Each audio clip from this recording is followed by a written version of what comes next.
Result of an investigation by the Cook County State's Attorney's Office, Law Enforcement Accountability Division, also known as LEAD, in conjunction with the Chicago Police Department's Bureau of Internal Affairs, we are here to announce that we have filed charges in connection with an on-duty early morning shooting involving 2 Chicago Police Department officers on July 22nd, 2022 at approximately 7 a.m.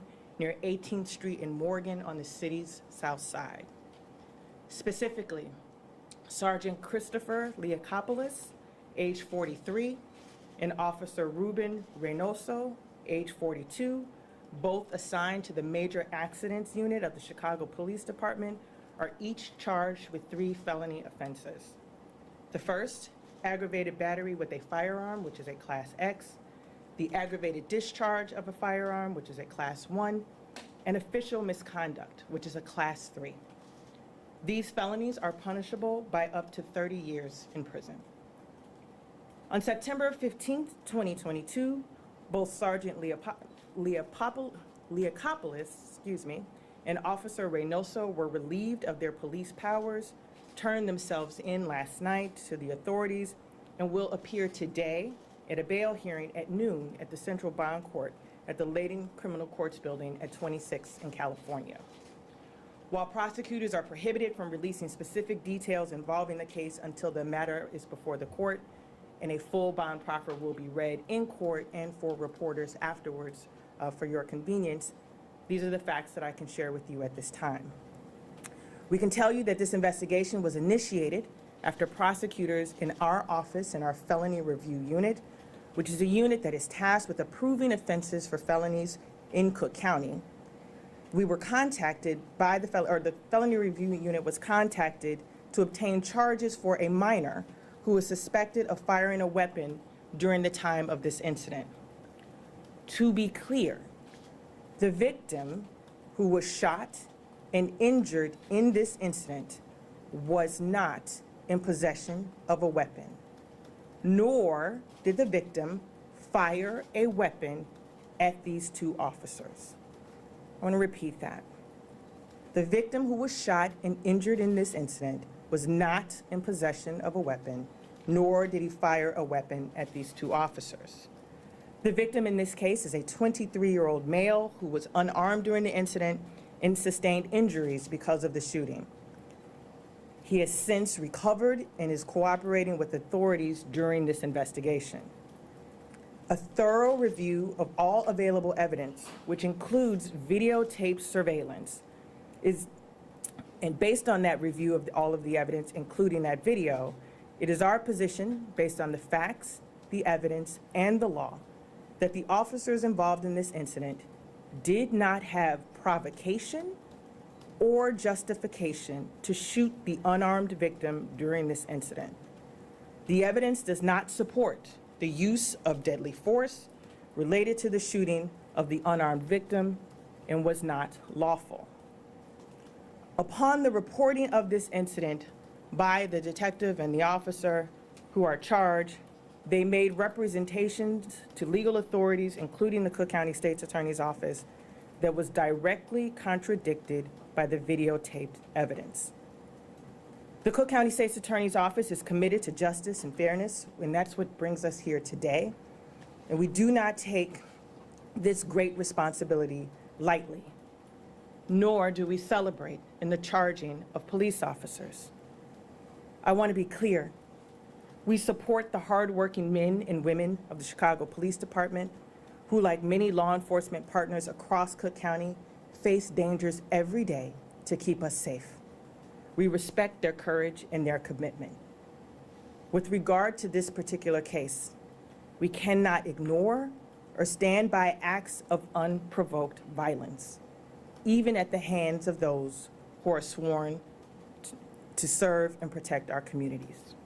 As I said earlier, we cannot answer specific questions related to the facts and evidence of this case. However, further information will be provided to you and presented at the bail hearing at noon this afternoon, and a full reading of the bond proffer will be made available to the press immediately thereafter. With that, I'll take your questions. Can you just spell the names? Sure. Christopher, Christopher, Liakopoulos, Liakopoulos. And then Officer Ruben, Ruben, Reynoso, Reynoso. Can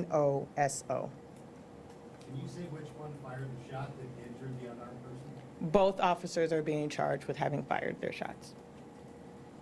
Were shots ever fired at police during this incident? They were. There were? There were shots fired in response to the initial shooting by police. So, I'm sorry, so you're saying the police officer shot first and then the other? The evidence that will be presented in bond court will, as indicated by the videotape evidence, will depict the shooting of the police officers first. Can you tell us now if the reason why they initiated any contact with the people in front of the store that day? That will be detailed in great detail at the bond hearing. One more question. Was there any other charges filed in this case against anybody else other than the officer? There's a continuing investigation related to the juvenile involved in this case. So now that the officers are charged, will the defendants now be let go? Like I know, or if they're still in custody, I know they were initially pre-charged, right? So those charges be dropped now? What happens now? There's been an ongoing and a continuing investigation regarding the juvenile related to this incident. So in essence, the officers lied about their role at the scene? The officers today are being charged with official misconduct based on statements that they made to authorities that was contradicted by the evidence in this case. That information will be fully fleshed out at the bond hearing today. And can you also say the other two charges, please? You said official misconduct. Yes, ma'am. Aggravated battery with a firearm and aggravated discharge of a firearm. Were they wearing their body cameras and when they turned on?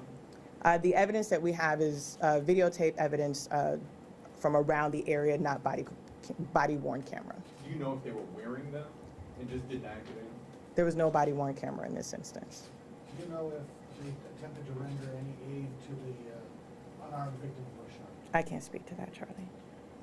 I just want to clarify what you said. There were shots fired at the police first. No, I didn't say that Okay. at all. That's why we're here today. Well, can you just clarify and just kind of run through the events again? I mean, so what happened? The cops come to the scene and then what? So again, this will be fully fleshed out at the bond hearing, but preliminarily what I can tell you, because again, we want to afford these two who are presumed innocent until found guilty in a court of law their due justice, that the officers reported to authorities that they were fired upon first. That information has been directly contradicted by videotape evidence. Can you say how many people were actually hit during this incident? We have one victim who I described earlier today, and there was another person who was the subject of a graze wound. Can you clarify for me then, okay, so officers fired the first shots, you say. Who fired back then? Was that The victim in this case that I described to you, who was shot by the police officers who are being charged today, was unarmed and did not fire a weapon. who did fire a weapon? Not the victim in this case. Did the person who had the graze wound have a weapon? Did they fire a weapon? No. So I know at the time the juvenile shooter that you mentioned was not in custody. Can you say when they were apprehended? That information will again be revealed in bond court, but not in custody at this time. Okay. Can you say what the officers were doing in the area at the time this all unfolded? Were they summoned to the scene or were they just on their own doing something else? The officers were in the area unrelated to anything related to the scene, made observations, and that's how they remained on the scene. And you said the victim who was hit is a 23-year-old male? Yes. You say how long the officers have been on the job? Sergeant says 2001, and the officer says 2003.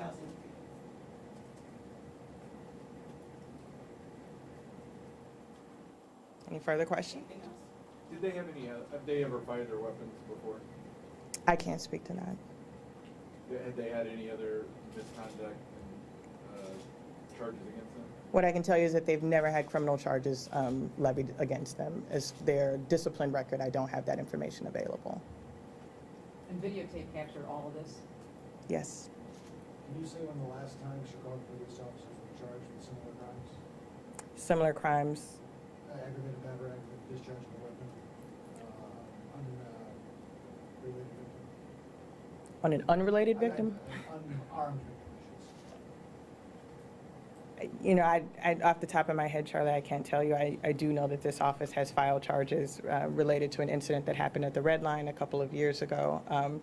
We have also filed charges related to a case a couple years ago involving an Amtrak officer and a victim who was running away. So under this administration, this is not the first time that we have filed these charges. I can't tell you the date specific of the last time that we have done so, but we have filed charges where the facts, the evidence, and the law support it.